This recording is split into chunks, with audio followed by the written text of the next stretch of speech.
I've got an itch I can't scratch, I'm missing a piece that completes a whole part of me, an open wound scar to see. Everybody come here, gather round, welcome to the freak show, the best in town. What the hell's wrong with me? I don't get along with anybody, honestly. I've been living in my own head constantly, thoughts jumbled round, think I need a new lobotomy. Wait, all these thoughts are too negative. I don't wanna get lost in the sedative. Gotta show them what I got, I'm competitive. You know I'm about to go off, I won't let them win, I'll take a stab. I wanna chase the bag, I want a way I can change all the things I lack. I gotta face the facts, I got a taste in that. Got me obsessed with the rest, I got an itch to scratch. I'll give up everything.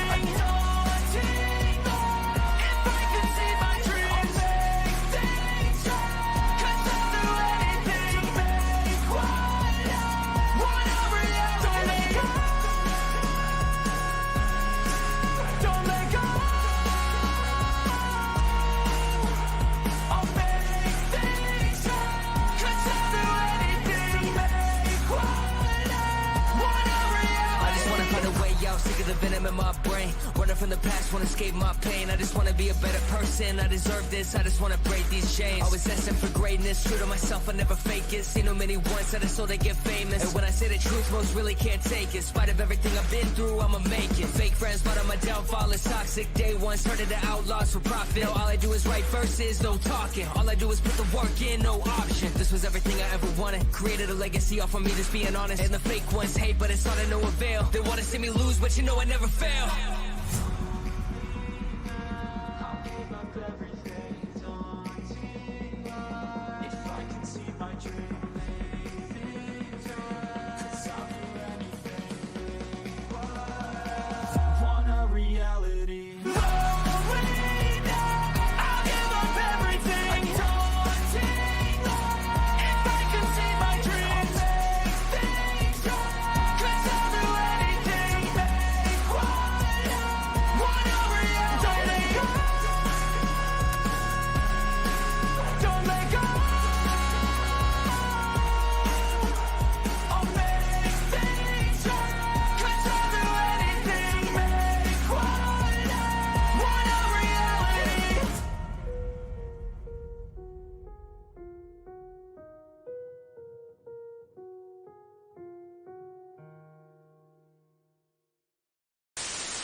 Hello.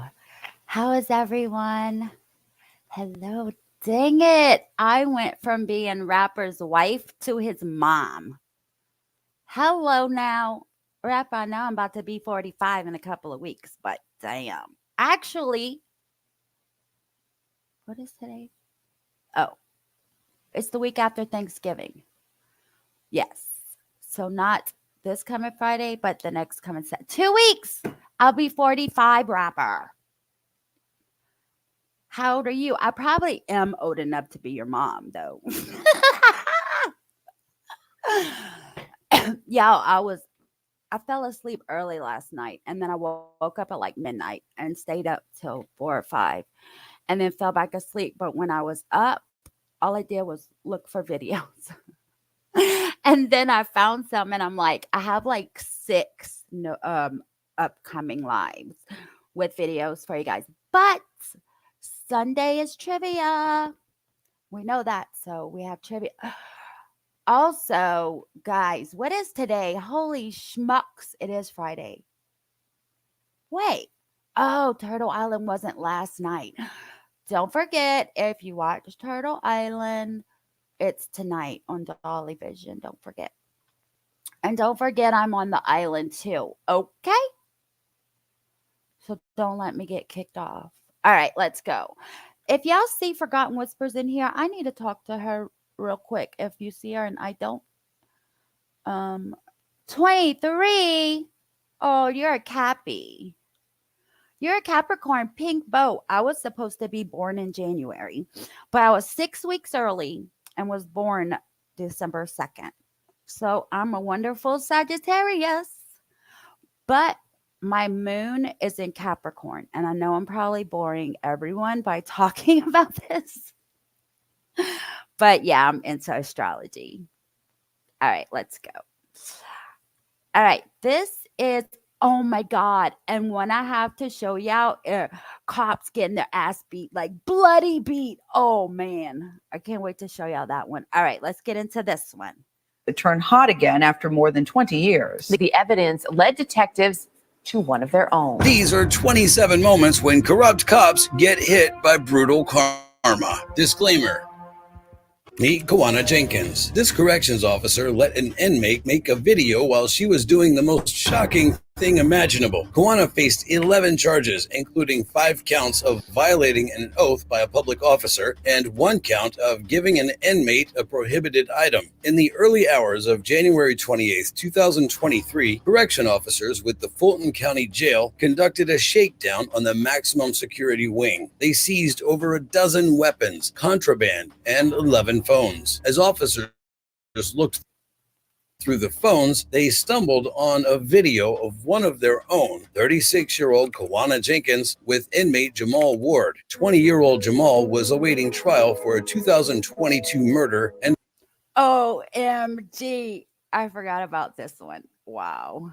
facing 6 other charges. In another video, Kawana was seated in a chair and filmed by an unidentified inmate. His index finger disappeared into her mouth as she simulated, well, you know what.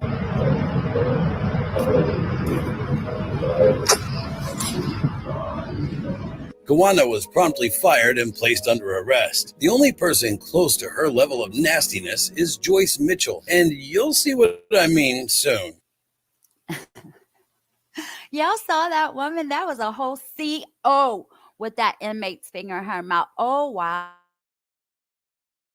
Joyce Mitchell. She was leaving her husband and son to drive off to Mexico with an inmate. Joyce was charged with promoting prison contraband in the 1st degree and criminal facilitation in the 4th degree. On Saturday, June 6, 2015, correction officers in the impenetrable Clinton Correctional Facility, Danmora, New York, noticed 2 inmates, Richard Matt and David Sweat, didn't answer during the 5:30 a.m. head count. When officers checked them, they found pieces of clothing arranged under their sheets. All that they found was a cute note the men left behind. The men had cut holes in the steel walls of their cells with power tools and climbed through pipes and tunnels until they reached a broken open utility hole cover a block away, just Do y'all remember this case? It wasn't that long ago. like in the classic movie The Shawshank Redemption. The prison hadn't had an escape in 100 years, and these were dangerous men. Richard was serving 25 years to life for the 1997 kidnapping and murder of a 76-year-old businessman. The man had fired Richard. Richard retaliated by killing and dismembering him. David was no better. At 16, he'd already been charged twice for attempted second-degree burglary. In 2002, he upped the stakes when he shot a sheriff's deputy 15 times and ran over his body. That got him a life sentence, and he'd been behind bars since. Both men were added to the U.S. Marshal's most wanted list. Hundreds of state and local law enforcement officers worked around the clock to get both killers back before they hurt anybody else. 3 weeks later, the manhunt ended with Richard dead. Tactical team from Customs and Border Protection met up with Matt in the woods, challenged him, and he was shot dead. David was captured in a hideout just a mile from the Canadian border. By then, the authorities had answered the one question on everybody's mind. We want to find out exactly what happened. And one of the big questions is, where did the tools come from? The day the men had made their great escape, Joyce Mitchell, an instructor in the prison's tailor shop, had checked herself into the hospital with a case of nerves. A week later, the police knew she had much to be nervous about. The 51-year-old had been very busy behind bars. She had eyes on David. She would buy him homemade food and contraband. After her shift, the two would disappear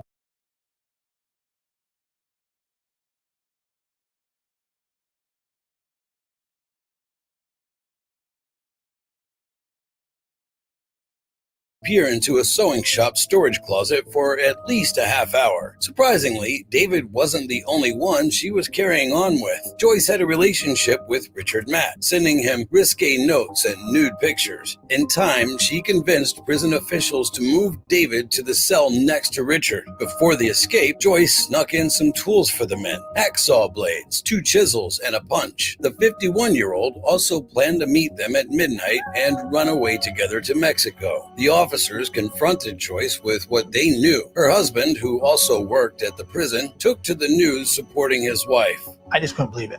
Her reaction when she said they really escaped, and that's why I left it at that.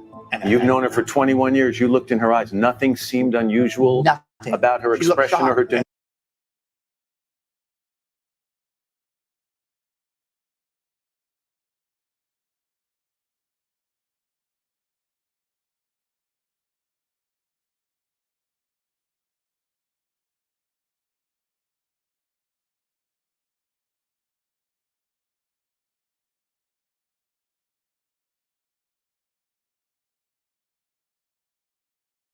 And when I said they want to talk to us, because we know them, we're to help out. Later on, she changed her story. You know, people need to know that I was only trying to save my family. Joyce claimed the men had threatened to kill her husband if she didn't help, but the police already knew she was lying. Joyce pleaded guilty. If this seems like the dumbest officer ever, trust me, it gets worse. Her replacement was stupid enough to fall for the exact same.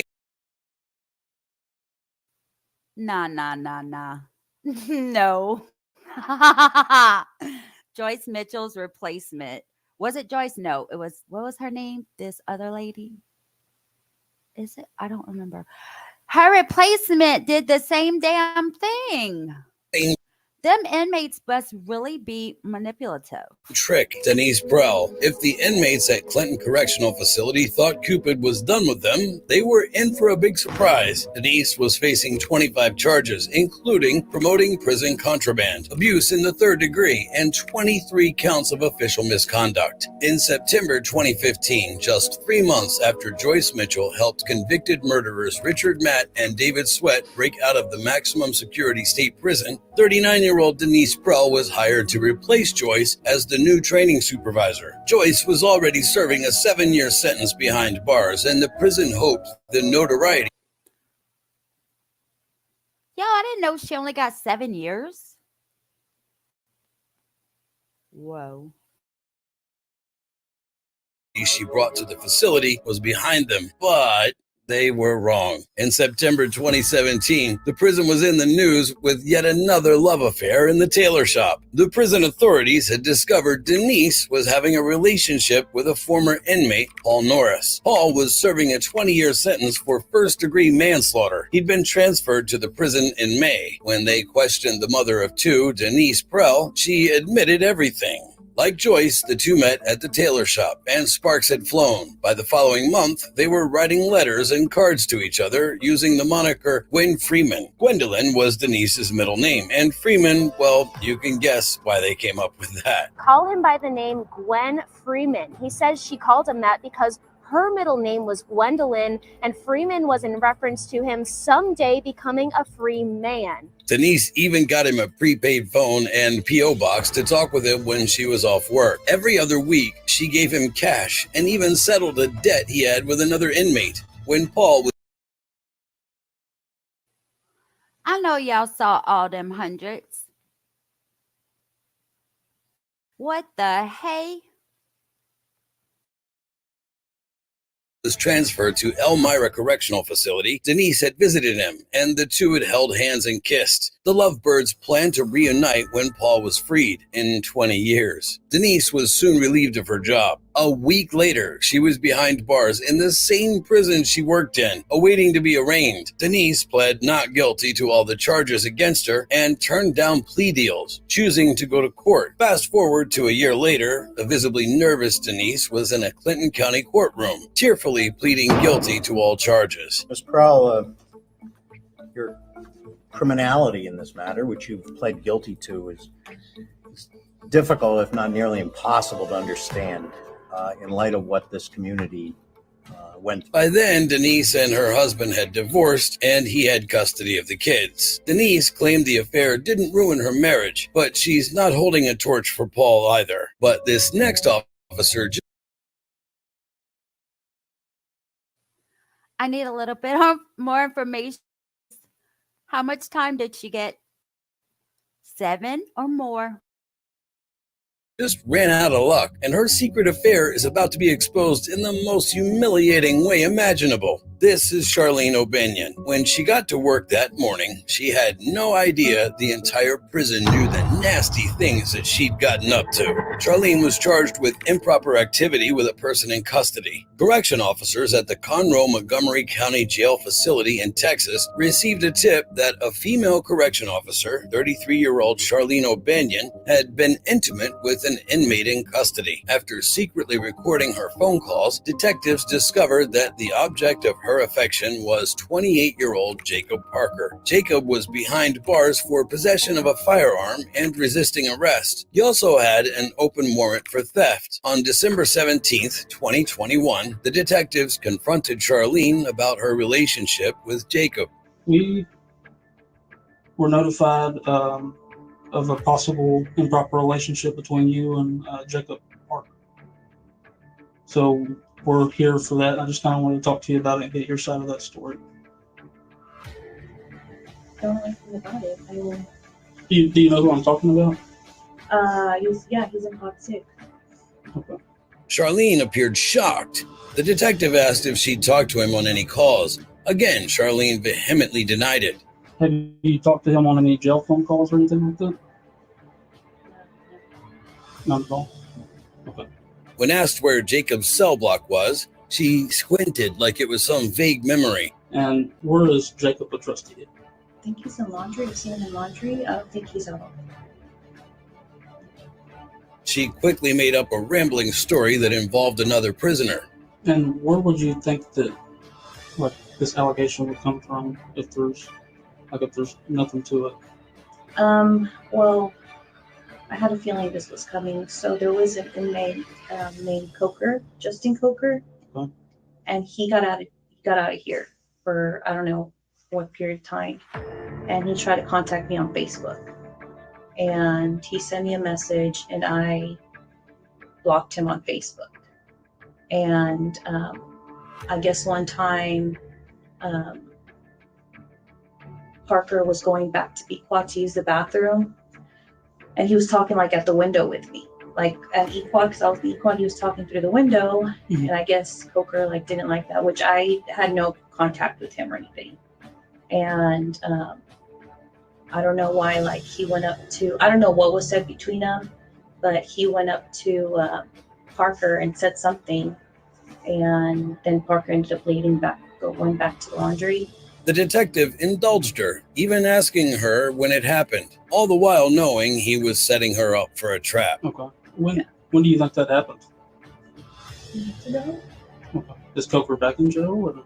He came back, but I think he left. I don't know if he got released or he's in TBC now or something like that. The detective revealed that they had phone call recordings and gave her one more chance to admit the affair. So I don't know exactly how it started, who it started from. But I was told that it was brought to somebody's attention, and then we looked at jail calls, and there's jail calls between you and Parker, and all that stuff's recorded. So, yes, Lord, I was waiting for him to say, "Who is Gwen Freeman?" That would have been fire, but it's no.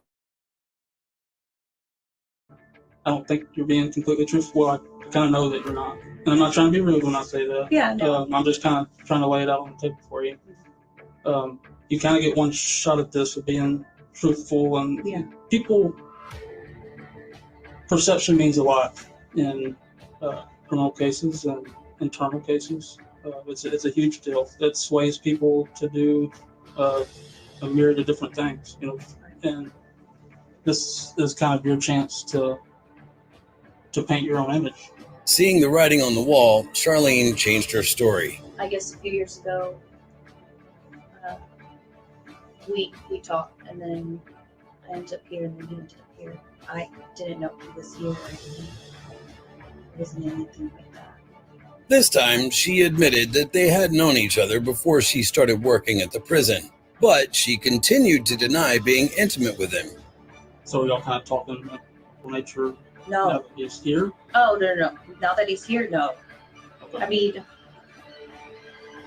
it's never been like phone sex or anything like that. Like, that's not. But like, we all joke around. Like, we all make like, like that's what she said type things. But it's never like. She quickly changed this story when the detective revealed they had heard them together. From what I'm listening to on the calls, I take it as that you've given him oral sex at some point, is what I gathered from these calls. This time, she said they had relations, but was adamant that it was long before they met in prison. No, that was like in the world. But we never dated. We just. Okay. Even going as far as claiming that they'd met 3 years earlier through a friend. Can you kind of give me like more detail on like where y'all met and things like that? Like how did you come to know him and where this all happened then? We just met through friends. I don't remember where we went. And we went to go eat somewhere. I don't know. He was with his friends. After giving them the runaround, Charlene grudgingly admitted that they talked to each other much, much more than she had let on. Okay, so y'all talk pretty regularly.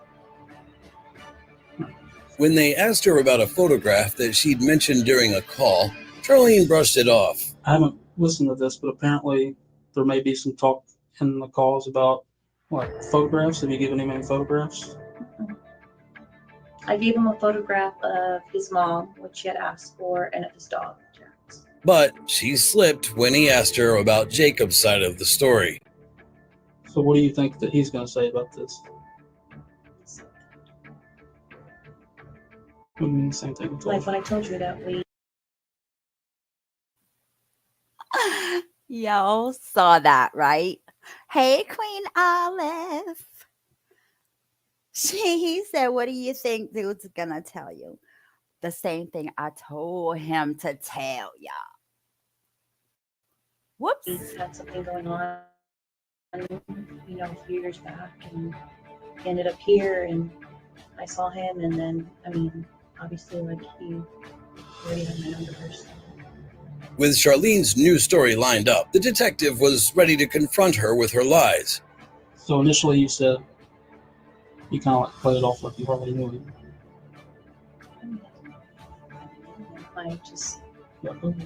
You kind of like stood there and thought. Oh, right now. Parker, yeah, I think he's in pot 6. But I just looked in the system. There's like almost 400 calls. So between y'all, you see where I'm coming from, kind of how it would seem from my point of view. 400 calls worth of lies. They gave her one more chance to make an admission. Instead, Charlene claimed she had a memory sickness. I said, we'll play it. Besides dementia, I always forget what I did yesterday.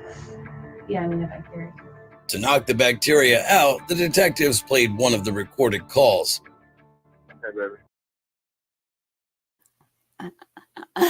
Sorry, that was good to knock it out. Cabaret. Baby, guess what? What, babe? I just won the blackjack game. Oh, I'm on your ass. I need to clean that fridge out. I got a lot of stuff to clean and get rid of before you come home. I'm just kidding. Yeah. I don't know. You probably got this weird swing hanging from the ceiling. Candace probably thinks it's a swing set. Oh, if I had that. Oh my God. I know, like, you could so tell she was making up the story as she was going, and they knew that. That's why I love this stuff. This interrogation stuff is like the best for me. This is the best story that we've heard so far, that we've been doing so far. But she has a bacteria that makes her forget stuff. I forgot what she called it. I guess it's a real thing, but maybe might not be real for her. it might be real, but she definitely knows what she did, and she definitely knows she's a liar. Then you better believe I think that sucker up for you. Would you really?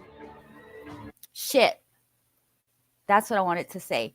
Yo, he said you probably have one of those swings hanging from the ceiling. Your daughter probably thinks it's a swing set. Oh my God, dude. Hell yeah. You'd let me put you in it? Yeah. With a gag bar and everything? I'd be mowing you down. And we look out the sliding glass door. Do you have a sliding glass door that goes to the patio? As Charlene heard her voice, her head fell to her hands. When the detective paused the video, they gave Charlene another chance to come clean. You can't see how that sounds from like my point of view. It's like a more recent thing than 3 years ago. No? No. I've given him before, and that's what he. But she stood by her lies and stuck to her story. The detectives weren't having it. After almost an hour of making up stories, Charlene finally admitted that she and Jacob had gotten down and dirty. In that part of the co-op? How long ago was that? A few months ago? How long have you worked here? Since April. Since April this year? Mm-hmm. Was he already here? He was right. Okay. Do you know how long he's been here? Oh, no. Slowly, the reality of the situation dawned on Charlene. Charlene was fired from the county jail and charged. She pleaded guilty and has been sentenced to 100 days in jail. Wow, 3 months and 10 days. Okay, I wanted to ask you a question. Do you think if she would have, from the jump, told the truth, do you think they would have just like gave her a leave and she would have kept her job? Or do you think, well, because she lied, obviously she lost her job. But do you think she would have told the truth from the jump that it would have been different? I don't know, because that's a big thing. This was not the last time an officer got down and dirty with an inmate. Our next officer even put on a show for the other inmates. We have Tina Gonzalez. She thought it would be a great idea to make love in front of other inmates. Tina was charged with carnal activity. What?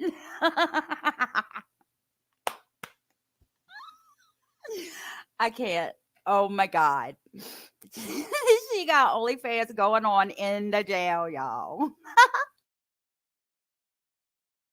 Activity with an inmate, possession of a controlled substance in a jail, and possession of a cell phone with intent to deliver it to an inmate. In December 2019, officers with the Fresno County Jail received a tip that an inmate with a cell phone was also in a relationship with 26-year-old Officer Tina Gonzalez. Tina began working as a corrections officer in 2016. A search of the inmate's cell turned up the phone. Tina was questioned about the torrid jailhouse affair and denied it, but a few weeks later, she resigned. If Tina thought that was the end, she was in for a surprise. The sheriff's office opened up an investigation into Tina and quickly uncovered evidence to support the allegations. In May of 2020, Tina was arrested and charged. Tina pleaded guilty to all the charges against her. At her sentencing, her defense attorney spoke on her behalf, blaming the end of her marriage for her actions. But the assistant sheriff took the stand and gave even more details about her revolting actions while she worked as a corrections officer.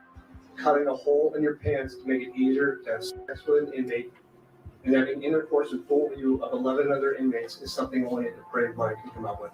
Yep, you heard that right. Tina would cut a hole in her uniform and have intercourse in clear view of all the other prisoners. As disgusting as that sounds, that was not the worst of it. Tina even told the inmate about searches and gave him razors. Times communicated sensitive information to the inmate about individuals that were entering the inmate's pod, as well as times and places or times when the pod would be searched. If officers were hoping for any signs of remorse from her, they had another thing coming. Even after she was caught, Tina continued to call the inmate and boast about what she had done. They hoped the judge would give her the maximum sentence of 3 years, but though the judge had harsh words for Tina, I think what you did was terrible, stupid, you've ruined your career, you endangered your fellow officers, but I also believe that people can redeem themselves.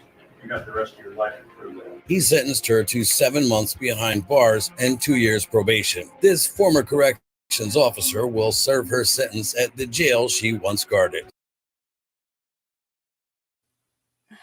Hey, it wasn't 100 days. I have like this weird shit running through my head when I watch these things. I wonder, did they say, was it only one inmate she did this with in front of the whole jail? Or did they each get a term with her? Lord Jesus, I hope not. This is insane. She's gross. I totally agree with you, Queen Olive. Jeez Louise.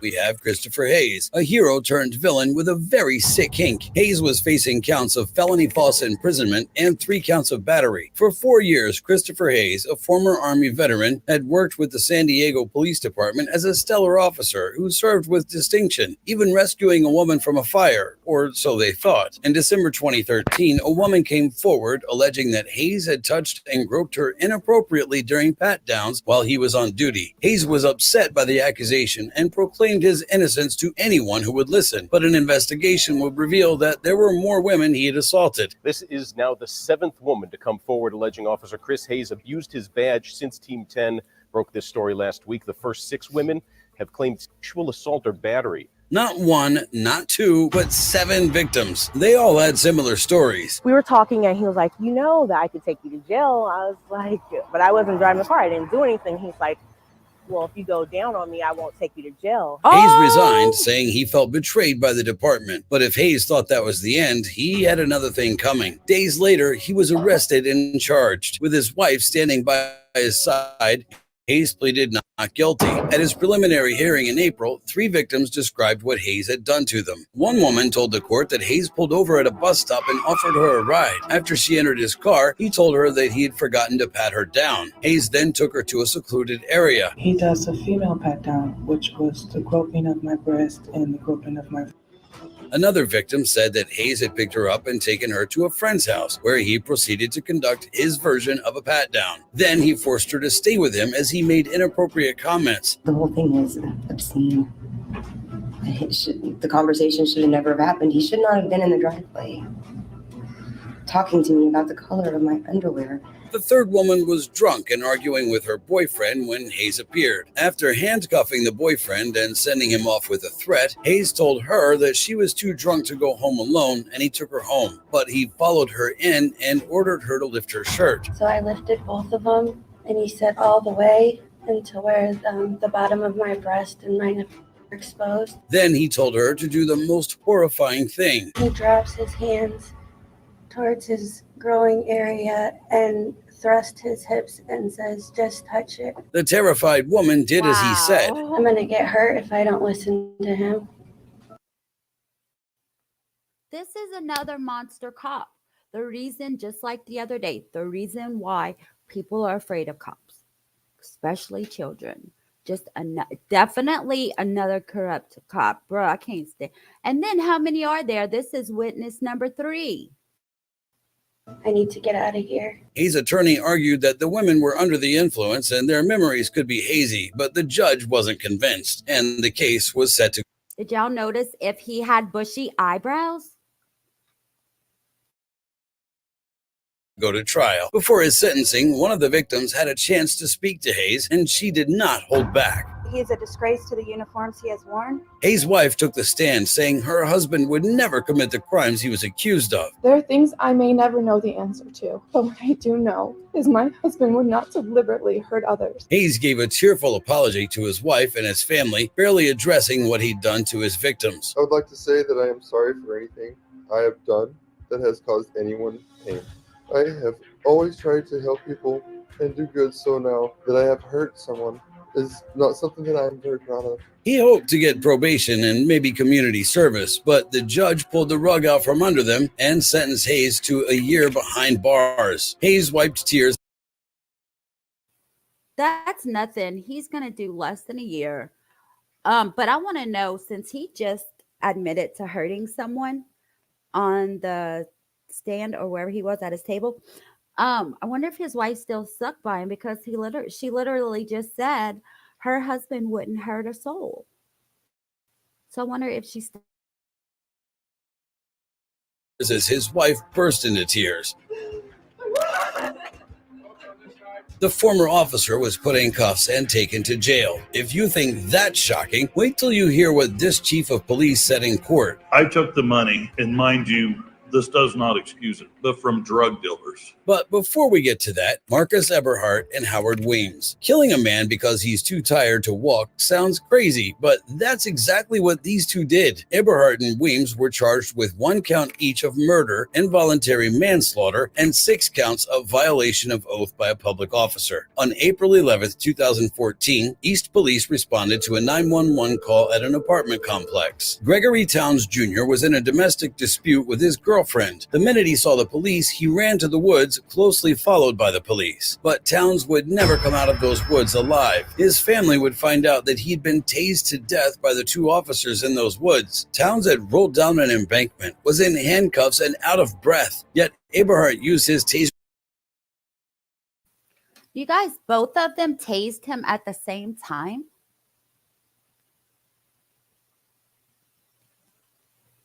That's crazy. 1 taser is enough, much less 2.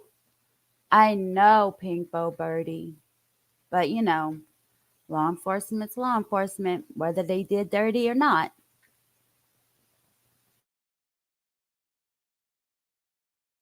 On him 10 times. Total shot time of 47 seconds. While Eames used his 3 times. It took over a year for both men to be indicted and charged with his death. At the trial, the defense attorneys argued Towns' death had more to do with his illness and that the officers were well within their rights to use tasers. But paramedics and neighbors took the stand, testifying that Towns was already compliant and there was no need for the tasers. He did something, in this case, that should have never been done. And so it was important to our office to restore confidence in our criminal justice system, to let people know that if you are doing the wrong thing, that the system applies equally to everyone, to police officers as well as civilian defendants. After a day of deliberations, the jury returned with a verdict. Eberhardt was found guilty on all counts, while Weems was convicted on the lesser charges of involuntary manslaughter and reckless conduct. Before the judge ruled on their sentence, Towns' girlfriend Aisha Smith held her 3-year-old son's hand and spoke about regretting making the 911 call. Me calling the officers that day, it made the whole situation worse.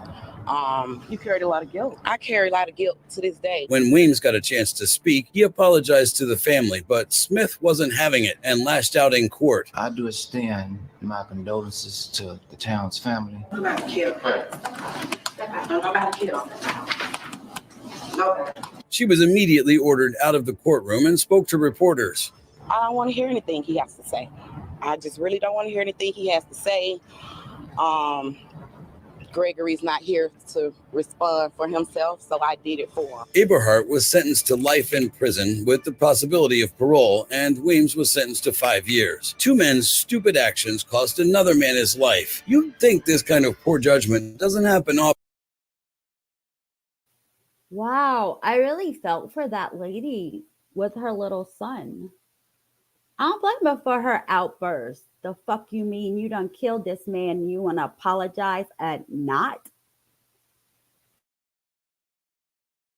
Often. Think again. Wait till you hear what this sheriff does to keep up with his crazy addiction. Charles Reeder. We're talking about Charles Reeder, who fancies himself some kind of Robin Hood. Reeder faced 18 charges, including first-degree engaging in a pattern of corrupt activity and tampering with records. Once upon a time, Charles Reeder wore the highest-ranking badge in Pine County's law enforcement when he was sheriff. A year later, he shot to nationwide fame as a horrified public followed the investigation into Ohio's worst homicide, the 2016 Roden family massacre. 8 members of the Roden family were found murdered. 2 years later, they found the culprits, 4 members of another local family, the Wagners. Reeder's face flashed across TV screens, a shining example of good police work and his no-nonsense approach to drug and gang arrests. We declared war on drugs when I was appointed the sheriff in 2015.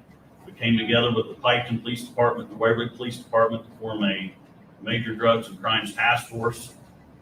And the reality is, after the alert that I put out, people were shocked that there was gang affiliation coming to Pike County. But something sinister lurked in the shadows of this sheriff's fame. A month later, an anonymous complaint came in about salary and benefits being collected in the sheriff's office. State officials raided the sheriff's office, and what they found was much worse than they thought. Apart from envelopes containing cash being tampered with in evidence, impounded vehicles were auctioned off at ludicrous prices, only to be resold for more than double. And the man pulling the strings was none other than the town's favorite sheriff, Charles Reeder himself. It turned out that the people's sheriff had a gambling problem and had used his office to fund the habit. He also owed deputies and a car dealer money. Reeder swore he was being framed. The following year, he stepped down as sheriff and was indicted on 23 charges. He swore at the deputy who served him the papers and pleaded not guilty in court. Yes, sir. How you doing? It's better if you get my property. Understood.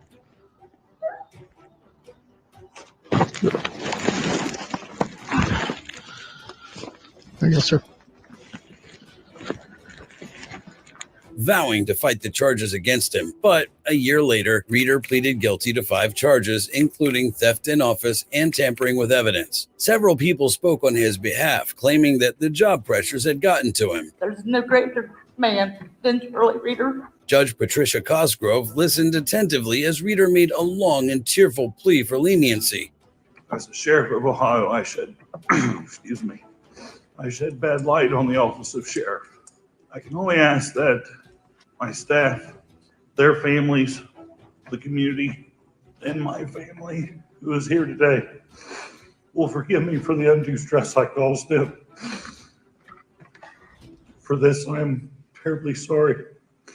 I stood in this court on September 24th and pled guilty to the charges against me, to accept responsibility for my conduct. I have, and I now pray that the court will find mercy on me. And I beg the court, if they see fit, to grant me community control, even with the strictest sanctions that I have proven to this court in the past 2.5 years. But before he took his seat, the Cosgrove had some questions for Reeder. I have a couple of questions for you. The big question I have, and is on everyone's mind, I'm assuming, is why did you cut open these evidence envelopes and take the money out, and then in some cases you put it back, although you were caught because the envelopes had been unsealed and sealed again improperly, and the denominations did not match what was taken at the crime scene or from those individuals. I guess, why did you take the money? Reeder tried to justify his actions, claiming he was some kind of Robin Hood. I took the money, and mind you, this does not excuse it, but from drug dealers that took it from parents of very poor people in this county. That money. Okay, this dude is pissing me off. That money was for the community that y'all get from drug dealers. The cars are not for you to just steal and sell when you want to. It don't work that way. You stole the people's money. The people will not freaking vote for you again. Stop begging for your freaking position back. It's not going to happen, dude. Regardless of what the state and what the media has claimed in the past years of a gambling problem and that money being used for gambling, was used when there was a tree planted in the name of the Shelton boy. It's at the entrance of Western High School to the left as soon as you pull in. Nobody could pay for that tree. Nobody offered to pay for that tree. A drug dealer did. But no paper trail showed Reeder had supported a single cause. What you're saying here as to why you claim you used the money for various charitable community things. And then, but the PSI officer notes that there's no documentation that you used it for those things. His answers did nothing to convince Judge Cosgrove that he was remorseful, and she had little sympathy for a man who tarnished the badge and broke the public's trust. Reeder's wife and kids cried as the judge sentenced him to 3 years behind bars. Reeder was escorted out of the courthouse and taken into custody by the deputies he once led. Stealing from drug dealers is one thing, but stealing... Sorry, that was a good ending. You can't just be the sheriff and do whatever the hell you want. That only works in South Louisiana, people. Stealing from charities? That's exactly what one sheriff did, and it's not even the worst part. Meet David Oliver. This chief of police's fall from grace to grass will give you whiplash. Oliver was charged with unauthorized use of property and unlawful restraint. Crystal Casterline, a patrol officer with the department, accused him of harassment. Brimfield's former chief of police had officially become a mope. Investigation into the lawsuit led to many officers backing her claim, but they soon found Oliver had been up to much more in office. Oliver stole money meant for charity. He also went into evidence and picked weapons, some of which he sold and others he kept for himself. Oliver pleaded guilty to the charges against him. Before sentencing, his attorney tried to paint a positive picture of his client. Mr. Oliver, as I think everybody in this room knows, served the township of Brimfield first as a police officer and later as a chief. He served approximately 10 years as the chief of police. As everyone knows, Brimfield is a small town that has its own small town politics. I think politics have played a role in this case. Claiming that he pleaded guilty so he wouldn't have to drag his family through court. Oliver got a chance to speak, but instead of addressing his victim, Oliver claimed it was all lies. I mean, and I'm not going to be long, Your Honor, but one question I would ask is if there was a sworn police officer who thought there was a crime that had been committed in 2012, why didn't he report it? The secondary thing about this is I never heard anything about a hostile work environment or assault or... He also said the other officers were ganging up on him, but the prosecution fired right back at him, reminding the court of his heinous behavior as chief of police. I would like to say that perhaps Mr. Oliver should question what kind of leadership skills he used with those people that they were too afraid to come forward until my office showed up to investigate. And people were more than happy to tell us about his crappy, horrible, deplorable behavior. He makes no apologies today. He has no remorse for what he put those people through. It's astounding, Your Honor. Officer Casterline finally got a chance to face the man who made her life miserable for close to 2 years. I was so eager to learn and felt so unsure about what to do at times. Looking back, I can understand the frustration and the resentment my supervisors must have felt. Many times I would be so unsure, but the chief was someone that I could trust and come to at any time with any question. And with me, he strongly encouraged me to use his open door policy. She disagreed with the plea agreement, but she made a lengthy emotional statement about what she'd been through for the past few years. I told him over and over that he was making me uncomfortable. But the physical assaults and sexual harassment continued on an almost daily basis for 2 years. I became more and more withdrawn and depressed. I truly felt there was no way out. Through Casterline's testimony, Oliver dramatically shook his head and made faces, but the judge didn't buy his act. You become the mope that you wrote about in your book. Do you realize that? She sentenced Oliver to 2 years of probation and ordered him to surrender his police certificate. Nah. He sexually assaulted this woman every day for 2.5 years and he gets probation? Are you kidding me? Okay, he has to give up his police certificate. Probation? Nah, that would have been a citizen on the street. They would have got hella more.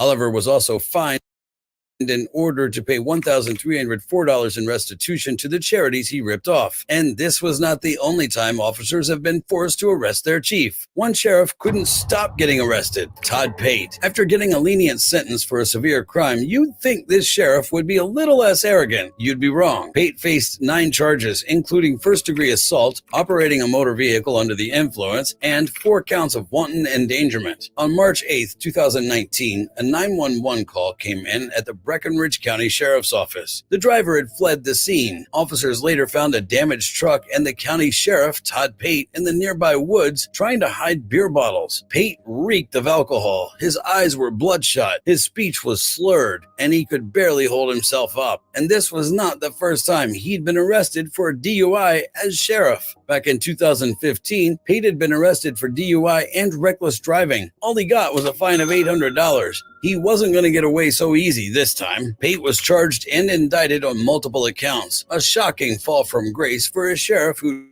once been on Oprah. Dang, I wanted to ask y'all a question about the other story. That cop said he spent almost $600 planting a tree for a little boy outside of a school or a park. I don't remember. And nobody wanted to pay for it, so he had to take it out of the money. But he never put any documentation as a receipt as to the tree. Come on, man. These people are sick. Like, I don't know how they think they can just get away with it because they're law enforcement officers. Oh, lucky Oprah.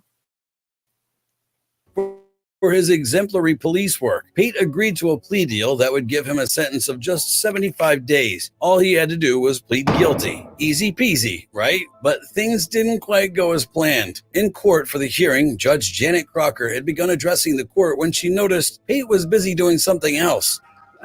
Is that your phone, Mr. Pate? Yes, it is. You need to put it away. Okay. I was just You need to put it away. Okay. Not a great way to kick off proceedings. Wow. Instead of pleading guilty, Pate began questioning the judge.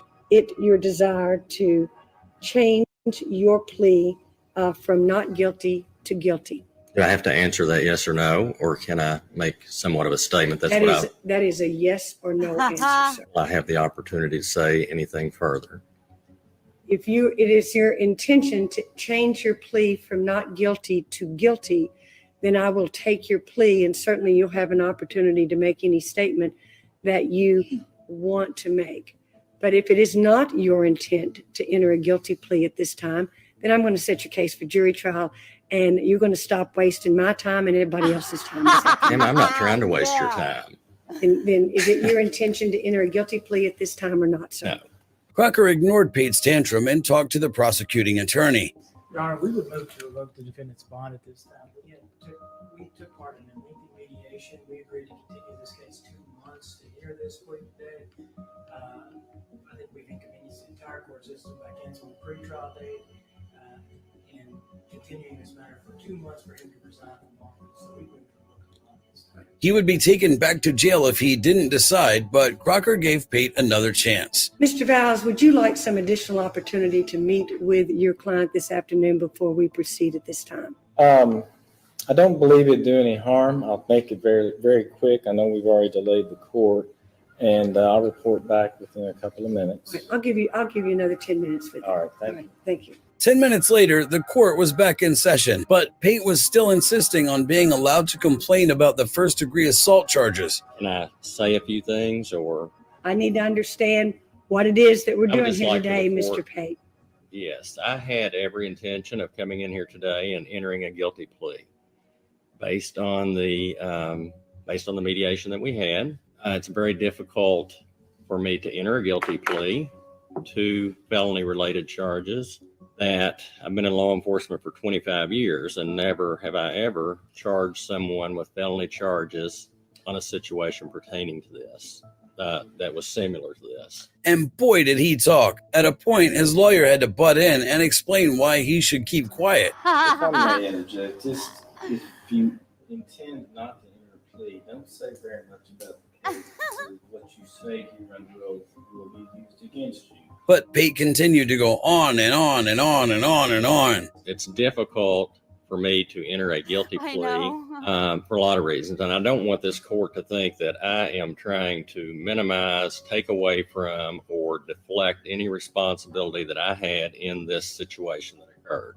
I do absolutely feel like that because of my bad decisions, this whole case took a turn that it wouldn't have taken had it not been the Breckinridge County Sheriff. Judge Crocker decided to get things back on track. I think we are back, Mr. Payton, and probably should have stayed in the place where we started. But this chatterbox would not take a hint and even started taking jabs at the prosecuting attorney. I think everybody in this room wants this over with. And if I could address Blake, I hope you learn from this case. I'm not mad at you.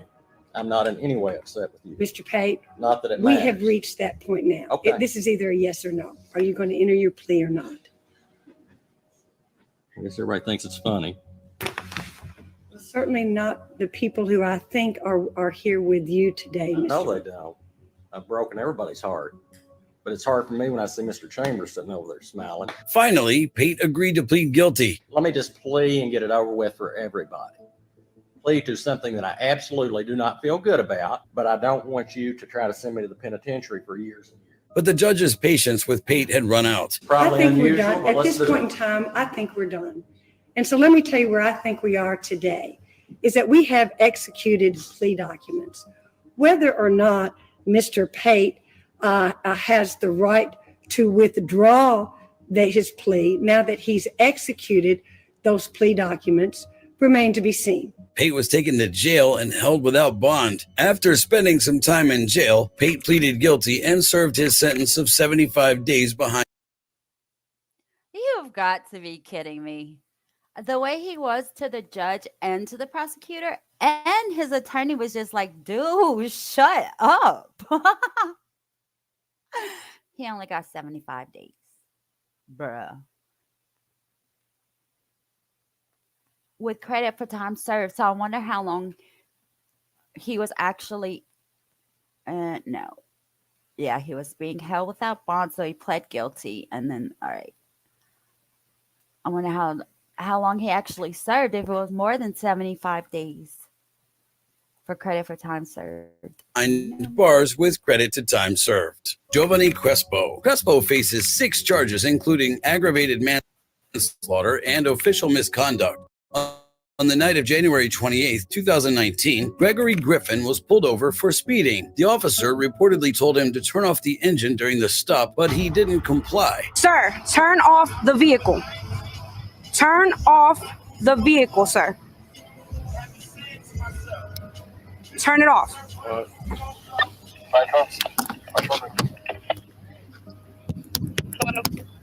Turn off the car and roll down the window. Open the door. Then she noticed a gun near the driver and immediately ordered him to put his hands up. Let me see your hands. Hands. Hands on the wheel. Let me see your hands. Let me see your hands.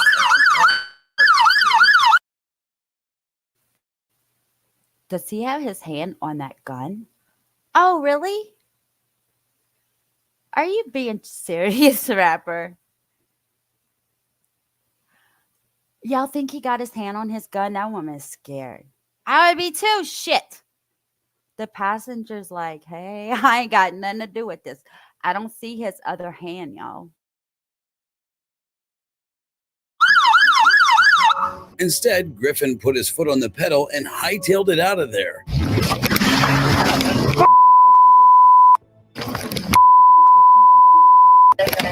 Be advised, the vehicle took off. Thomason, Pennsylvania. 2017, Chrysler 300, color black. The officer radioed for backup as she followed after him. One of the officers who joined the frenzied high-speed chase was Giovanni Crespo and his partner. When the patrol car pulled close side by side with the fleeing car, Crespo jumped out of the car, brought out his gun, and fired. Shots fired! Shots fired! Look. Not at the car's tires, but directly into the car at the men. He missed, but not for long. He hopped back into the car and they continued the chase. Shots fired on that vehicle. Shots fired.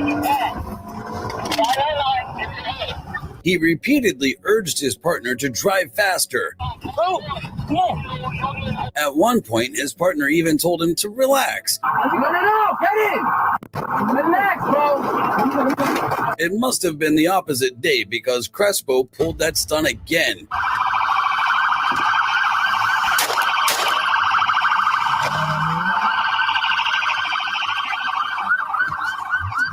The third time the car came to a stop, a pumped-up Crespo raced to the car.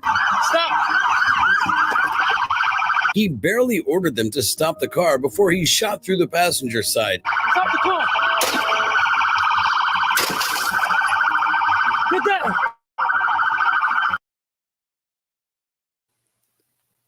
Is he authorized to shoot that many times into that vehicle?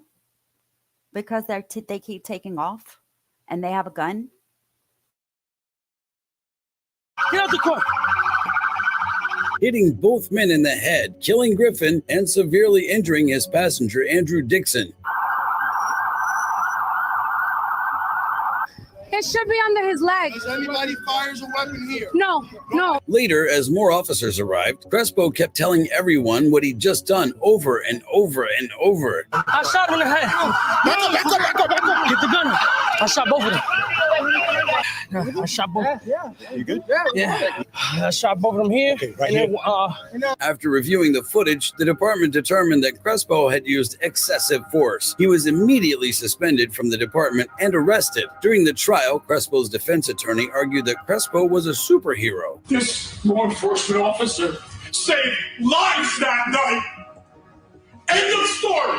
But the prosecution saw the evidence differently, mainly because Crespo's story had changed. This defendant shot Gregory Griffin through the back of the head, severing his brainstem and killing him, and shooting his friend Andrew Dixon in the face, causing serious bodily injury. After 6 days of deliberation, the jury came back with a verdict. Crespo was found guilty on all counts. Several of Crespo's family members broke into tears. Their sobs and screams filled the courtroom. One woman began screaming in Spanish as she rushed out of the courtroom. He's facing up to 30 years for his stupid actions in January. Speaking of stupid, Were y'all expecting for him to say 30 years? Wow. Yeah, he did shoot him in the back. But I didn't know because they were armed. Like, how do you know they're not going to get out and start shooting all these cops? I don't know how I feel about that. But obviously, I'm not the law. That's why I'm here playing this on YouTube. actions. You won't believe what this officer did to a patient just because he called him bro. But before that, Jordi Yanes Martel. Take a good look at this face because this is the last person you want to see in your nightmares. Jordi Martel faces 4 battery charges and 1 trespassing charge. In January 2020, Martel, an officer with the Miami Gardens Police Department, filed an arrest report alleging that while he was working off-duty security at Tootsie's Cabaret, he had tased a drunk woman who refused to sit on the curb and was punching and kicking at officers. Then, months later, a video leaked, and authorities realized everything they knew about that arrest was a lie. We are all here today to correct what we all see as an injustice that we are alleging is actually a crime. It all started when 32-year-old Sofia Sacho was kicked out of Tootsie's Cabaret for throwing money at a waitress. She was trying to leave when Martel approached her. The club owner had told him to tell her to never return, but Martel had other ideas. Is there a reason why you might? Yes, you being trespassed from the location. Okay, you need to follow me to my car, please. He told her she was trespassing and ordered her to step out of the car. When Satchel refused, he reached into the car, opened the door, and dragged her out and threw her on the ground. Don't reach in my car. Is you crazy? Man. You can't reach in my car. What are you doing? Like, no, what is he doing? I'm No, like, no, come on, don't get fucking pulled. Like, what's wrong with Oh, nah. That's scary. You a woman in your car. I don't care what you did. You got 2 big old cops coming at you, dragging you out your car. Nah. While kneeling on Satchel's neck, Martel got out his stun gun and hit her twice in the stomach. Why is you kneeing on her neck though? That's weird. Why is I kneeing on her neck though? Get back! Get back! The video was a 3rd strike against Martel, who was already on thin ice after being seen in another video using excessive force. Barely 2 years after the Miami Gardens Police Department had hired him, Martel was fired and found himself facing charges of his own. The trial began with the prosecution painting a graphic picture of Martel's actions that night. The defendant, that man at that table, while holding one of her arms with his hand, puts his knee on her neck while she's on her back, and her stomach is only covered by this thin piece of material, but his actions do not stop there. And pointing out the lies he used in covering up the arrest report. And just misrepresented other facts that are also necessary. The defense fired back that Martel's knee was not on her neck and tried to blame Satchel for not cooperating. You do see that, but you are not going to see any clear indication that that neck or that knee is actually on the neck. In fact, you're going to hear contrary evidence to that. In the end, Martel was found not guilty of the felony charges, but guilty of battery and trespassing. Before the sentence was handed down, Satchel finally faced the officer who'd attacked her. From his knee choking the life out of me, fabricating reports, and lying on me, to being tased multiple times in the abdomen while being pregnant, I want him to suffer as much as he intended for me to suffer that night. Martel also spoke in court, but the judge was not convinced. I take full responsibility for my actions and for what happened that night. It did not only affect Ms. Satchel, it affected me as well. Martel was sentenced to 30 days in jail, and he has to spend a minute. See what I mean? Yes, I know Pop-Tart, but everybody just wants to worry about their First Amendment. That's all they care about. I don't even know if they know all the others. They just know their First Amendment right.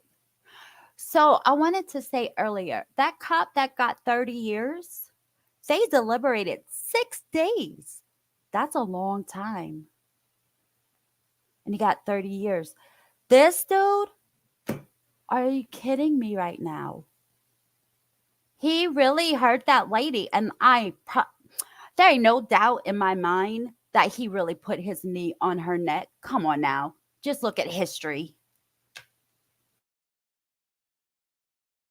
Minimum of 100 hours speaking at the police academy about what not to do when serving as a police officer. This is Peter Delio, and his knees are licensed to kill. Delio was charged with felony battery with great bodily harm. On the night of August 12, 2014, Robert Lease was taken into a police holding cell over a $60 debt. Little did he know that by the end of the night, he'd be missing an organ as well. It all started at the Underground Bar in downtown Orlando, Florida. Robert had ordered 12 shots of Jack Daniels and couldn't clear his tab. He offered to wash dishes to cover the tab, but the manager refused. I mean, even a bull in a china store would do less damage than this drunk. The manager called the police. Peter Delio, an officer with the Orlando Police Department, arrived on the scene and handcuffed Lease, but he did not go peacefully. At the station, his manners didn't improve. While still in restraints, Lease headbutted the glass on a door, breaking it. An angry Delio barged into the cell and struck Lease in the stomach with his knee. Lease immediately crumpled. Delio placed him on the floor and left.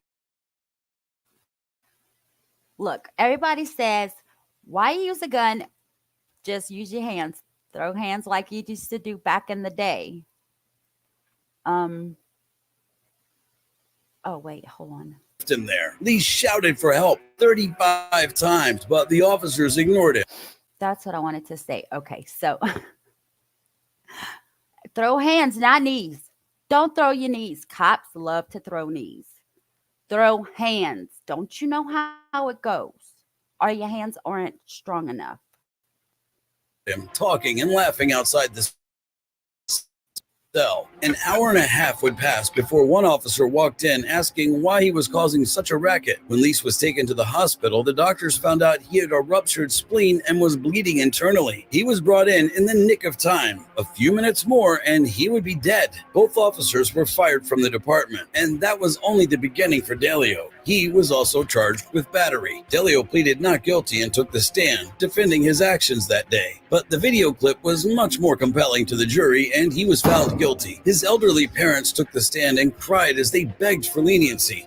Please do not let his stoic appearance lead you to believe that he is not deeply sorry for the injury that he caused Mr. Lease. We all are. He's not a cruel man. He's not an unjust man.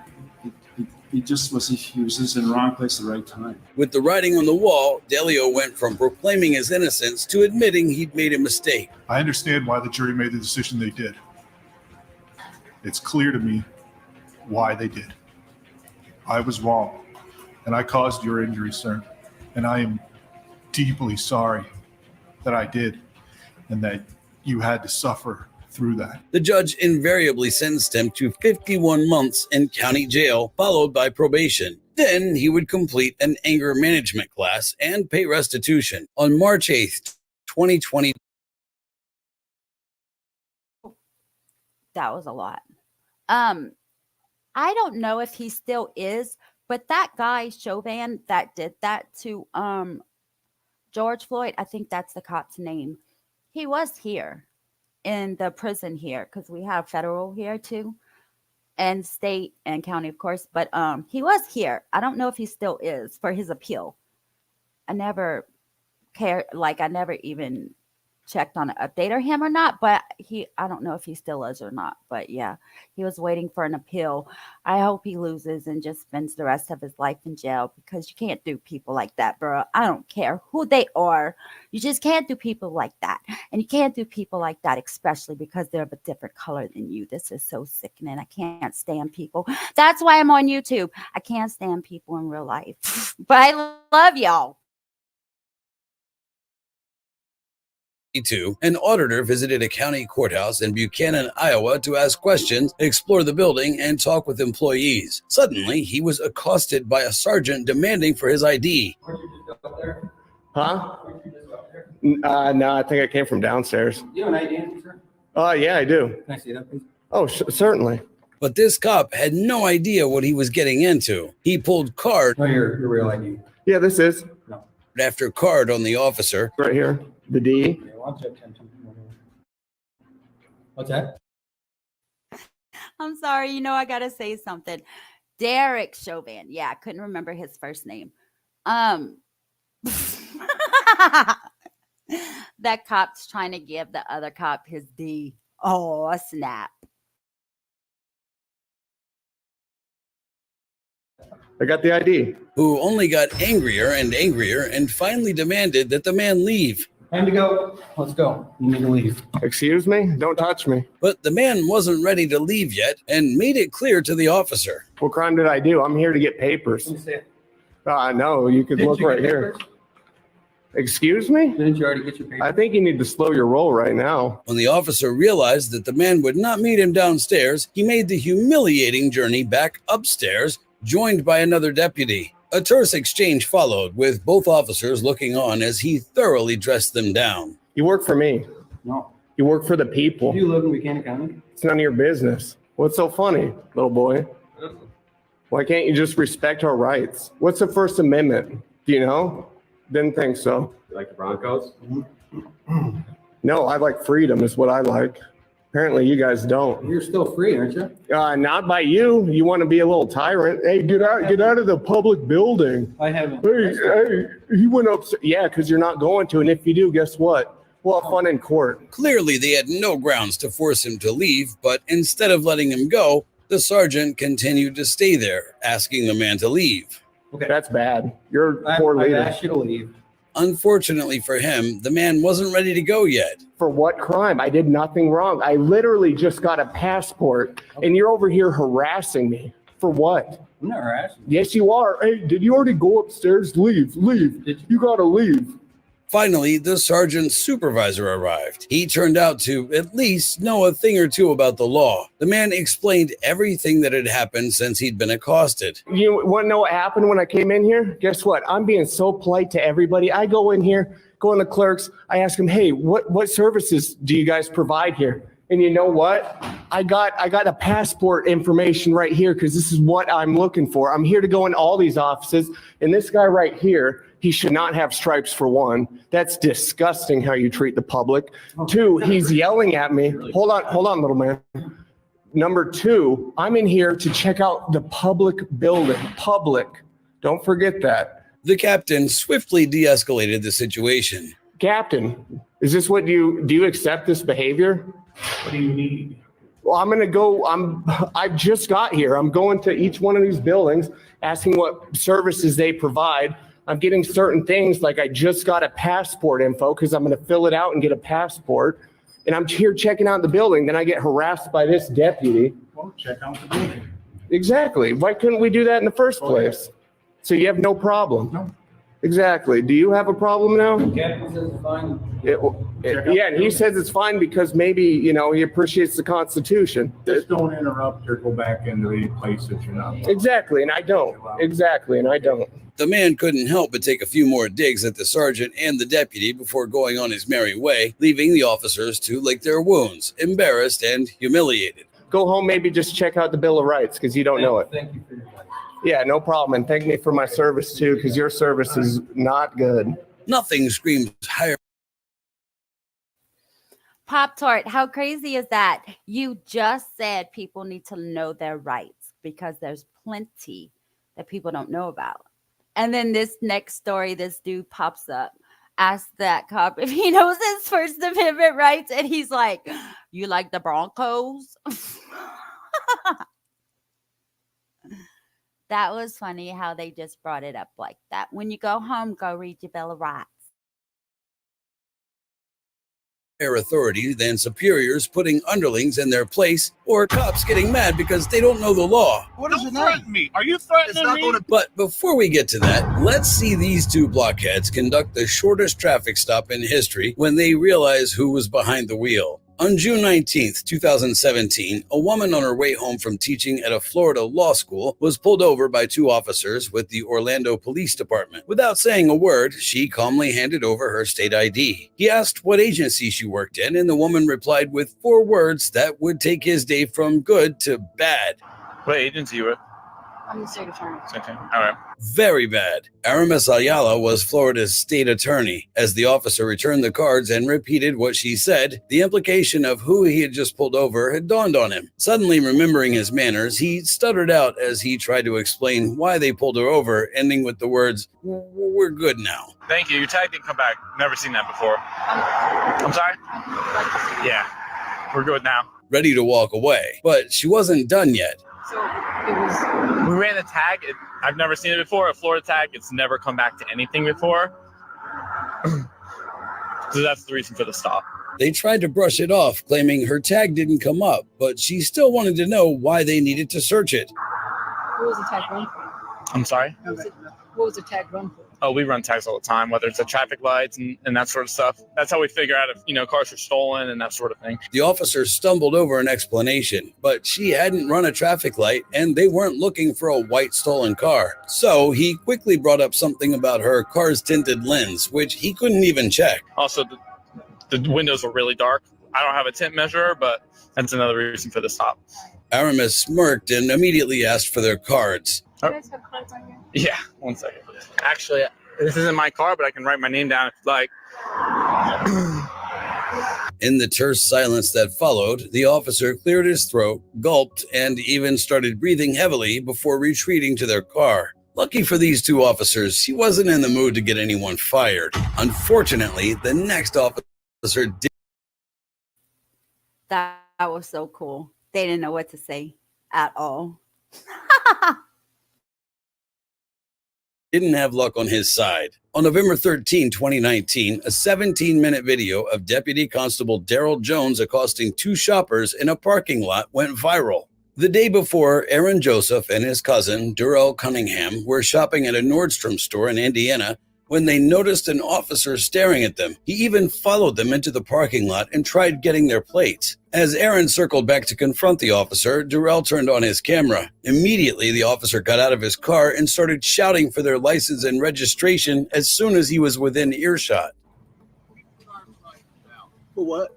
Because I told you to. The men refused and demanded to talk to his supervisor. You haven't have a reason, sir. You didn't pull me over.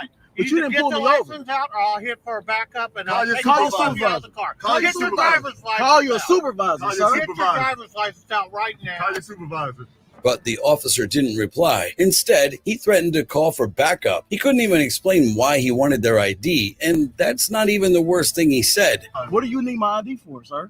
Well, because you want to run your mouth to me. No, because you was looking at my license plate for what? Exactly. For what? You don't have the right to run this. I got my rights to do anything I want to do. I'm a police officer. But the men were adamant. They were not giving him any information. And this happened for 17 minutes. Pinkbo Birdo. This was like a year or two, like when I first moved here, I think I saw that. So I don't know where he is right now. That's why I said I don't know if he's still here or if he was approved an appeal or anything. I don't know. I just heard that he was here for an appeal. And I've been here for 2 years, so it could have been like that long ago. But this cop, bruh, he's really rude to these guys.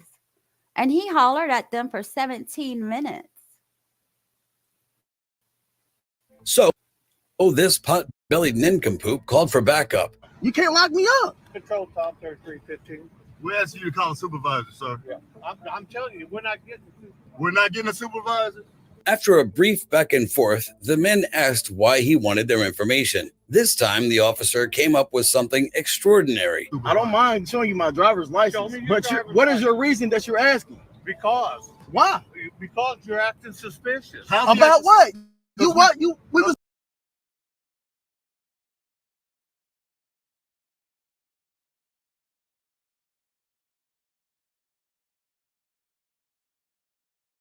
Followed them into the parking lot and tried getting their plates. As Aaron circled back to confront the officer, Durrell turned on his camera. Immediately, the officer got out of his car and started shouting for their license and registration as soon as he was within earshot.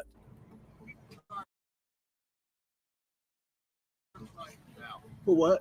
Because I told you to. The men refused and demanded to talk to his supervisor.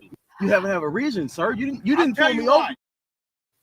Oh, so he's doing his 25 here? I thought it was for an appeal. That's what I read. I thought I read anyway. So, is he in Tucson?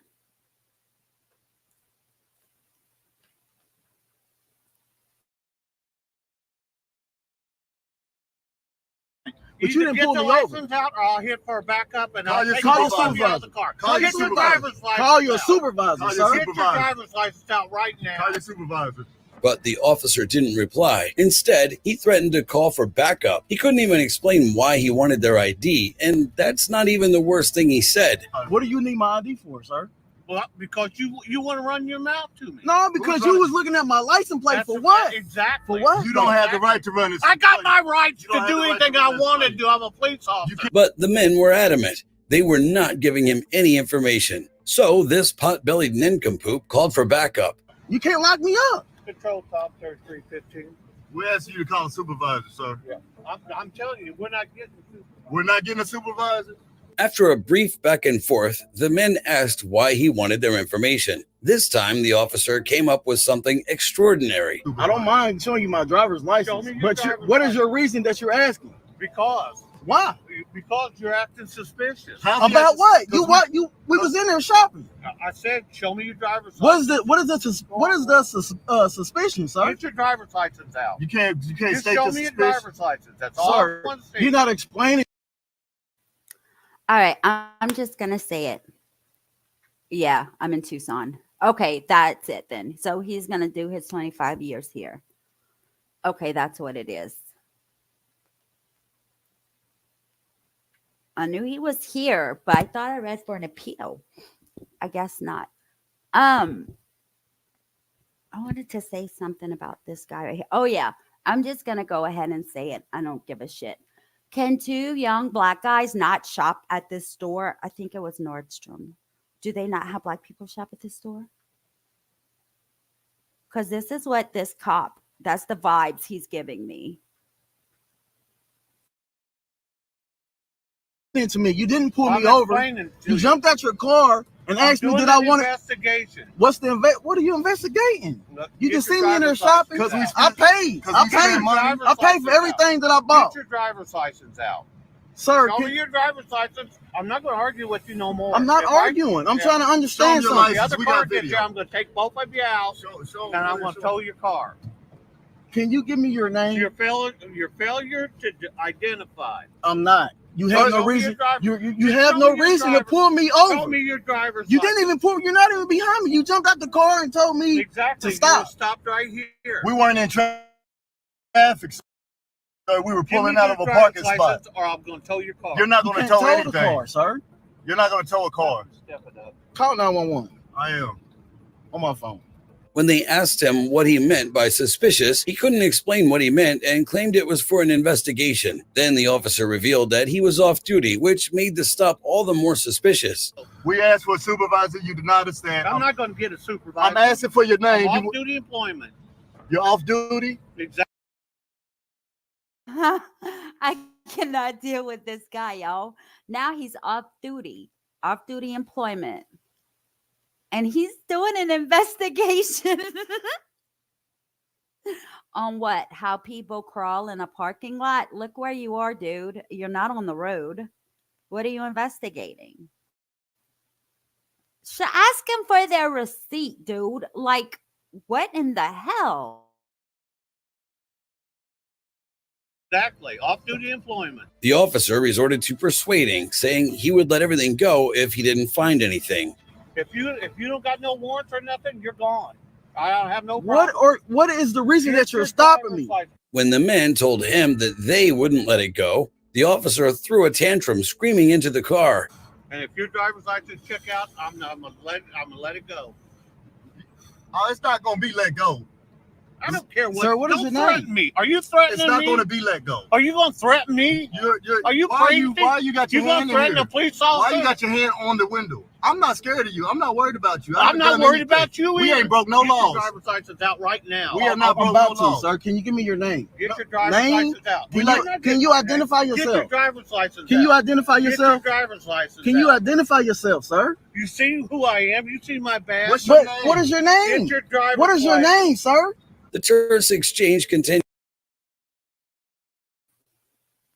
Why should they give you your name, their name, when you won't give them your name? You stop them for nothing because they look like something that you think they would steal. Till backup arrived. Refusing to identify himself. Get your driver's license out. A civil servant. Off duty. Off duty. Pulling people over at Nordstrom parking Ain't lot. nobody pulled you over. You stopped. Well, if you ain't No, pull us over, you you don't need to stopped see no me. license. You jumped out and stopped No, me. I said, show me your driver's license. You jumped out and I stopped me. said, show me your ID. You jumped out and stopped I'm me, not gonna sir. argue with you. It's not an argument. Okay, we just had. Wait, It's just one question. What was the reason for you jumping out on us? Suspicious behavior. What? Like what? Exactly. The officer told the backup a different version of events. You have to suspect him of doing something. Suspicious behavior. I got these guys were inside there. They got a bunch of stuff, and then they ran their mouth to me as they were leaving to try to make sure I didn't get their license plate. And then he didn't want to show me ID. Officer Strelman. No, they didn't steal items. We bought a bunch of They items. bought a bunch of stuff, but when they were sitting right here, I was trying to get their license plate. He hollers out the window, "You're not getting my plate," and he takes off. So I went to get him. Then he comes back and he stops here. So I asked him for driver's license. It's all on video. That's not what happened. After the men told him what really happened, the two stepped aside. Minutes later, the officer walked past and made an angry announcement. So we didn't get your name. We never got your name. Hey, officer. The backup officer came around and confirmed that he had no reason to stop them. I'm his cousin. Okay. So we came in here. He bought some things for his daughter. We bought a few pair of shoes. But the whole time, this guy is standing in there staring at us, right? Okay. You got to have some type of reason for running the plate. You're Not necessarily. We can run plates for any reason. Okay, Or no reason okay, at we'll all. say- we'll say what he that- does have to have is he have to have what's called reasonable suspicion in order to make a stop. That's- He has to have some sort of reasonable suspicion that a crime has been committed. Correct. And at that point, that's why I asked him. And And that's what suspicion do you have to stop him? And I heard you asking him that. But if Deputy Daryl Jones thought that was the end, he had another thing coming. Just as they promised, We gotta upload that too. I have never. Oh, it's going to the news and everything. He's gonna lose his little job. the video went on YouTube, and 2 hours later, Deputy Daryl Jones was out of a job.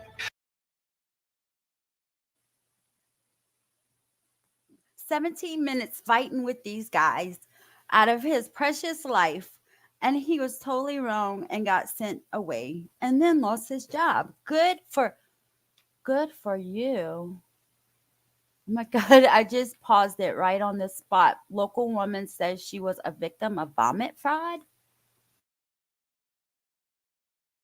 A deputy constable fired after a video of his encounter with two men goes viral. If you think that's the only time a cop has tried to make up a law, think again. This officer tries to pull the same stunt. Joke's on him. These women know the law much more than he does. On February 10, 2010, two animal cruelty activists were outside a local shopping club in Bensalem, Pennsylvania, protesting the number of live pigeon shots when a car tried to run them over. The terrified women placed a 911 call, but when the officers arrived, it wasn't for them. The officer said that the club had called them to complain that the women were on their property. So we would appreciate it if you would leave. You are on private property.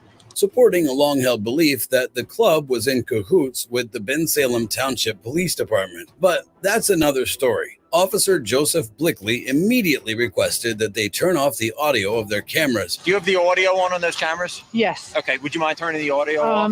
No, I don't need to. Okay. But the women Oh, he totally acts that on camera.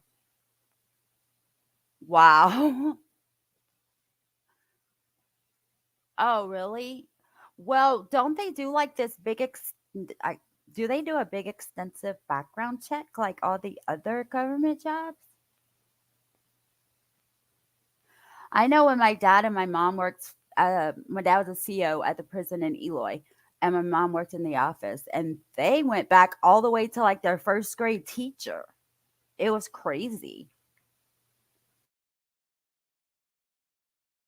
declined. The club owner chipped in that they were on his property, but the women knew it was a public road. You understand you have every right to protest, but you can't be on their property without their consent. Okay. You can be on public property. You can be on the roadway where it does not impede traffic, but they have the right to ask you to leave the property. Okay. Well, there is public access along here, so it goes to, a certain point. So I think we're within that point. You are understanding that you're creating a safety hazard here. No, I don't think we are. Well, I am telling you that you are. Well, what basis do you have for that? Because I'm telling you we're not. Roadway right now, creating a Well, safety hazard. so are you. People come in. So are the police Because you're officers. here, I have to be here. Well, I think we're standing by the side of the road. We were not in the road. We were always within the public access area. Officer Joseph again tried to get them to turn off their cameras, this time saying it was against the law. Certainly. Okay, and I'm going to ask you to turn the audio and the cameras off because it's Okay, illegal in Pennsylvania. it's not illegal. Yes, Okay. it is, miss. I'm sorry. You It's can not illegal. ma'am, you can videotape me, but I'm asking you not to audio tape without my consent. Can you Okay. please do that? He didn't know that one of the women was a lawyer, but he was about to find out. With that intimidation tactic shut down, he tried another angle, asking for her ID. Okay, well, I'm not going to get into that here. Do you have identification, please? I don't on me now. She said she didn't have one, and they tried to get her name, claiming it was just to write up a report. Okay, can I have your name, address, Sure. and birthday, please? What do you need it for? Am I going to be arrested? When we get a call, we can take a police report. That we get a call. Okay. That's all. What do you need my ID for? Why do you need my name? We're here on a police call. We're having contact with you, and we're going to identify you and name you on our police report. The woman stood her ground. Unless she did something wrong, she didn't need to give a name. Officer Joseph argued that she had, bringing up his made-up wiretap law. Okay. Why would that be? Because I don't think I'm doing anything illegal. I don't think I'm under suspicion of anything. Okay. Why do I need my name? You just told me that you're audio taping us, and I asked you not to do that under Pennsylvania wiretap laws. Okay. Okay. She told me she's not audio taping, video audio taping. I have no problem with that. I'm asking you to same thing. When she confronted him about the charges, he stumbled over himself as he backtracked. Okay, so you're gonna take me into custody because of suspicion of violation of the wiretap law? Did I ever say that? I asked for Well, your you asked for my ID, so I'm under suspicion for something, and you said the wiretap law. So what? Okay, but you said the reason that you wanted my name and not hers was because of the wiretap law. And Val, please keep videotaping the people who come in. Okay, you asked why we need your name and information. Did I ever say that I'm going to take you into custody? Well, you said that you needed it for the wiretap law. You said you think I'm in violation of the wiretap law, so I'm assuming that you're going to do something about that. That's why you need my name. But I never said I was taking you into custody. Okay, well then I don't think I need to give you my name. Every police call that we go on, we identify who we talk to, who called the police, who we're talking to, and they go in the police report. Then he went from saying she was breaking the wiretap laws to claiming that he had only politely asked that she stop filming. I kindly asked you to stop audio taping. That's all I did. Okay, you did. But she wasn't having it. Yeah, and I said that I understand I'm a lawyer, well-versed in the law. I've prosecuted cases under the federal and the Pennsylvania state wiretapping law. I know that this is legal. The officer continued to say that it was illegal to be audio recorded, adding that they were not on public property. I asked you to stop audio taping. Right. I said in Pennsylvania we have wiretapping laws. It's not legal to audio tape someone without their consent. You refused. I asked you for your information. I never said anything about taking you into custody. Okay. Again, she turned the tables on him. Do you know for a fact that right now you're on public property? Well, because we stood, now I think we're in the driveway because we're talking to you, but where we were standing. If you're not sure either, how could you say that we're in violation? Okay, here's what we're going to do. Okay. We cannot have you stand in the driveway here. Okay. On this side of State Road where this is plowed. Weren't they just in the road and almost got ran over and went off the road to report them? Wow. I'm so glad this woman's a lawyer. Out because they've maintained it and they don't want you on the driveway. Okay. You want to stand on the other side of these snowbanks, you can do that. Okay. We're going to find out through the township exactly where their property line is. But for right now, we're going to ask you not to impede their traffic and not to stand in this driveway. Realizing they had no legal grounds to remove them, the officers left with their tails between their legs and the women returned to their protest. Not knowing the law is one thing. Being blind and dumb is another. And for one man, an officer's dumb move gets him a huge payout. On January 29, 2021, the Westchester Police Department received a 911 call from a department store about a 30-year-old white man wearing a tan jacket who was shoplifting. Caucasian male, maybe late 30s. He's wearing a dark green / gray type colored Carhartt coat, got a red hoodie underneath. I believe he has a cutting device. Officers Tanner Sendays and trainer officer Tim Mentenkemba were dispatched to the store. They made their way into the store, and after looking around for a bit, Officer Sendays pointed out a man who caught his eye. The trainee was confused and even mentioned to the senior officer that the man he was pointing out didn't look like the description they'd been given. Yeah, it looks like Carhartt, part of the last one, not Carhartt. Susie, man, anything like him. Nonetheless, like two blind mice, the two men approached the man, a black man. How you doing, man? Taking hands out of your pockets for me? How you doing? I'm doing well until I got stopped. What's up? Even a dispatch came over the radio and told these two knuckleheads that the perp was in another part of the store, but they continued to head toward him and demanded to see what was under his jacket. Yeah, LP called and said that he was concealing some items inside your jacket. That man was Eric Lindsay, a 60-year-old black man, and he knew he was not their guy. What did they say? A black man did it? No, sir. Well, what did they say? Because I walked in here asking you guys. Listen. This isn't tan. What am I listening to? What am I listening to? This isn't tan. Even though he pointed out that his jacket was a different color and he had come in after them, the officers continued interrogating him, even though he was clearly not their guy. Hell yeah, I got items in my jacket. The items that I walked in here with behind you guys. Meanwhile, the real perp continued to roam the aisles freely. This guy's jacket is open. Tell me, if this guy's jacket... Oh, you know what I just saw?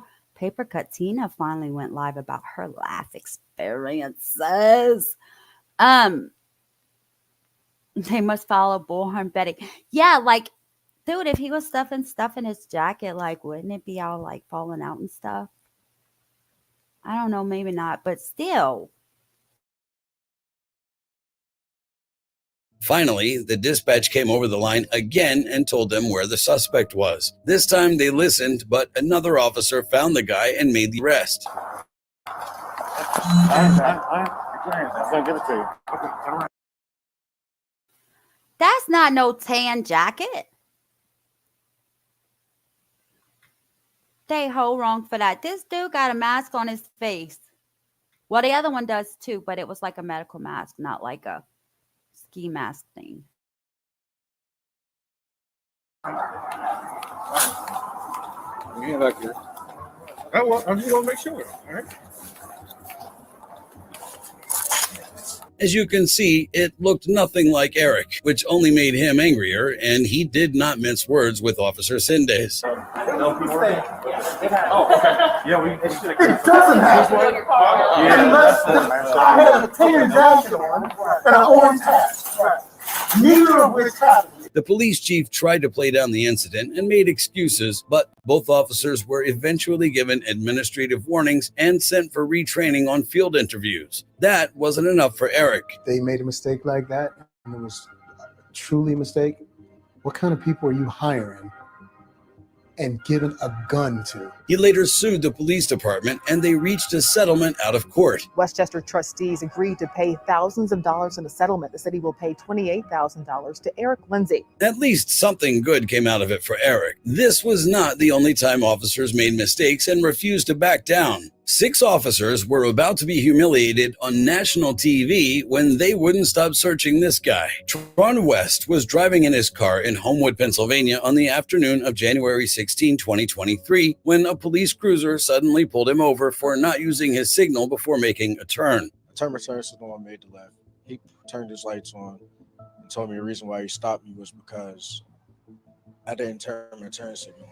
But what was supposed to be a quick stop and end in a ticket or a citation took a bizarre turn as more officers pulled up. Not 1, not 2, not 3, not 4 or 5, but 6 police officers. They all converged. It really upsets me when one cop stops one person and then they call for backup right away, knowing they stopped the person illegally. And like this.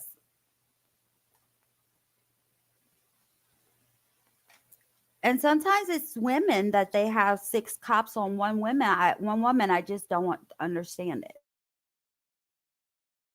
At the traffic stop location, one officer found something, a dangerous bud of marijuana about the size of a pea, lounging. Sorry, I gotta stop it right there. A dangerous piece of marijuana the size of a pea. Bruh, that is so dangerous. I'll never do it again. I'll make sure I got a bigger size than a pea size. Threateningly near the gas pedal. So they handcuffed Tron, held him to the side of the road, and began to search his vehicle. 45 minutes later, the officers were still going through the car. By then, the bizarre roadside stop had gathered a crowd of bystanders who wanted to know what was going on. What were they looking for? Tron, who was on parole for prior drug and gun violations and trying to get his life back together, couldn't risk going back in and losing everything he'd worked for, so he stood helplessly at the side and let the officers do their thing. Suddenly, a woman in a pair of PJs and a coat appeared. She marched in and took charge of the search. The woman was Kate Lovelace, an attorney who worked for underserved communities. And he said, what's his name? And I said, what's your name? And he said, Teron West. And I said, Teron West.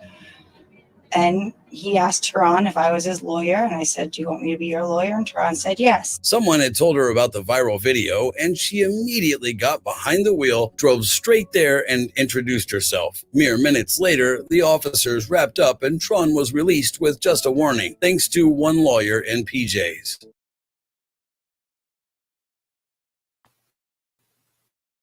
Yeah, that was so freaking awesome. they saved the best story for last. But I don't know if when they end up there and they had the 2 pictures of the next videos. The one on the left had the guy all bloody and stuff. That's the cops that get their ass beat. And yes, that was a cop with his head all bloody. But anyway, don't forget, tonight is Turtle Island, you guys. 10 p.m. Eastern, Dolly Vision's channel, Turtle Island. It's fun. It's crazy. Yeah, it's just fun. So don't forget that I'm on the island. Don't vote me off. Pretty please and thank you. I'll see you guys later. Have a wonderful night. Thanks for watching with me and hit that thumbs up button. I may be back later with a short video just until Turtle Island. Depending. I probably will be back. I'll probably be back. And Turtle Island's not in 2 hours. I lie. Yes, it is. 2 hours and 15 minutes. I didn't lie. Y'all have a good night. I'll be back.